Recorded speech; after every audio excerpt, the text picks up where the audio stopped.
Afternoon. Actually আজকেও না খুব দেরি হয়ে গেছে। অ্যাকচুয়ালি শরীরটা খারাপ করছে, সেটা আমি বুঝতেই পারছি।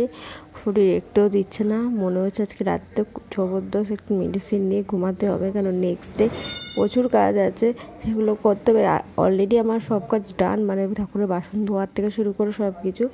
অ্যাকচুয়ালি বিয়ের পর থেকেই আমি না ঠাকুরকে দিই, নিবেদন করি, দেন আমি খাই। আর আমি খাই তো অল্প একটু, যাই হোক ঠাকুরকে নিবেদনটা বেসিক্যালি করি। মানে যেটাই হয় ঠাকুরকে যা দিই বাড়ির সবাইও সেটা খায়, এরকম একটা ব্যাপার। তো এদিকে সব গুছিয়ে রেখেছি, জামা কাপড় তোলা গেছে রোদ্দুরের থেকে, বাকি টুকটাক যা ধোয়া হচ্ছিলো ধুয়ে রেখেছি। বিকালবেলা বাজারের দিকে যাব, টুকটাক কেনাকাটি করব।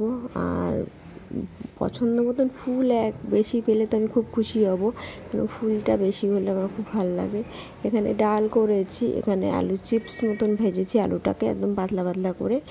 আর এই যে জায়গাটা আমি এইভাবে সেট আপ করেছি, নেক্সট দিন যেদিন সুবিধা হবে ঠাকুরের ভোগ মানে ঠাকুরের জন্য রান্না করতে, কারণ আমি এই গ্যাসেই রান্না করি। আর এটা পুরো পরিষ্কার করে নিই, মুছে, তারপরে গঙ্গা জল ছিটিয়ে দেন আমি করি।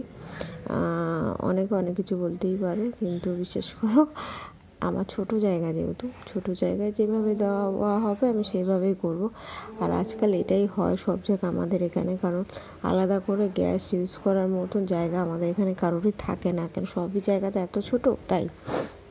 তো নেক্সট পৌষ সংক্রান্তি, তো তোমরা কি প্ল্যান করেছো অবশ্যই আমাকে জানাতে পারো কমেন্টের মাধ্যমে। আমার প্ল্যানিংটা তো তোমরা দেখতেই পারবে। তো চলো আমি নিয়ে একটু রেস্ট নিই, প্রচণ্ড শরীর ছেড়ে দিচ্ছে। তো বিকালবেলা আমি চলে এসেছি, একটু এনার্জি ছিল না, একটুও না।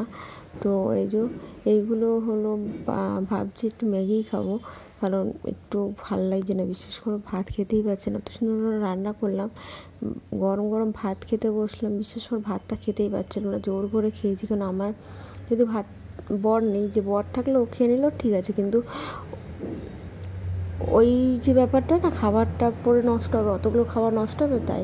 আর এদিকে আমি প্রচুর ফুল নিতে পেরেছি, প্রচুর মন খুলে ফুল নিয়েছি। আর এই সময় না, শীতকালে সত্যি কথা বলতে এত সুন্দর বড় গাঁদা ফুল পাওয়া যায়, আর আমার সেটা দেখেই মন ভরে যায়।